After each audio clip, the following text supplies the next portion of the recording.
લક્ષ્ય ન્યૂઝ, એક નજર, એક લક્ષ્ય.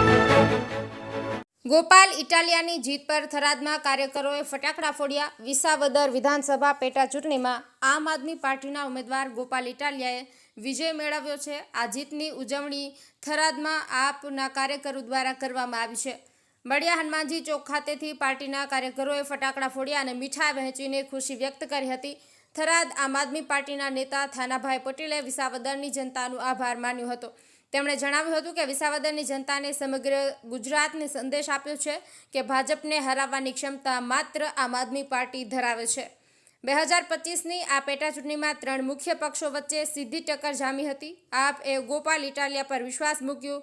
ભાજપે કિરીટ પટેલને મેદાનમાં ઉતાર્યા, જ્યારે કોંગ્રેસના ઉમેદવાર તરીકે નીતિન રાણપરિયા ચૂંટણી લડ્યા હતા. આ ત્રિપાંખિયા જંગમાં આપ ઉમેદવાર ગોપાલ ઇટાલિયાએ વિજય મેળવ્યો છે. અહેવાલ મુરજી ચૌધરી, થરાદ.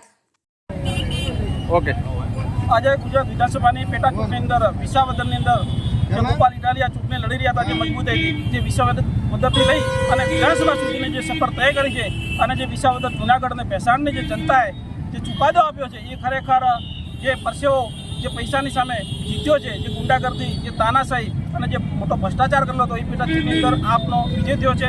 વિધાનસભાની અંદર દર વર્ષે જે એકના એક પ્રશ્નો પૂછાઈ રહ્યા હતા અને એના સવાલની અંદર જવાબની અંદર જે ગોખેલા જવાબો અપાતા હતા, પણ હવે નવેસર જે યુવાનોની અંદર એક જોશ અને ઝુમ્મસથી જે ગોપાલભાઈ ઇટાલિયાનો જે વિજય થયો છે, એ ગોપાલભાઈ ઇટાલિયા આવનારા દિવસોમાં વિધાનસભા ગુજવશે. ખેડૂતોના જે પ્રશ્નો હોય, યુવાનોના પ્રશ્નો હોય, જે રોજગાર માટેના પ્રશ્નો હોય, જે યુરિયાની જગ્યાએ સરળતાથી દારૂ મળી જતો હોય છે, એવા અનેક પણ પ્રશ્નો છે, જેને લીધે ગોપાલ ઇટાલિયા એક નવી ક્રાંતિ લઈ છે વિધાનસભાની અંદર. અને આવનારી સમયમાં 2027ની જે ચૂંટણી આવી છે, એની અંદર સર્વ ગુજરાતની અંદર આ પાર્ટી બધે ચૂંટણી લડશે અને ગોપાલ ઇટાલિયા જે સૌ વિજેતા બનશે. અને આગામી સમયમાં જે વિઝન છે આ પાર્ટીનું, એ આ પાર્ટી ગુજરાતની અંદર વિધાનસભામાં સરકાર બનાવી અને રોજગાર, ખેડૂત, અન્ય યુવાનોના જે પ્રશ્નો છે એનું સોલ્યુશન લાવશે એવો અમને વિશ્વાસ છે.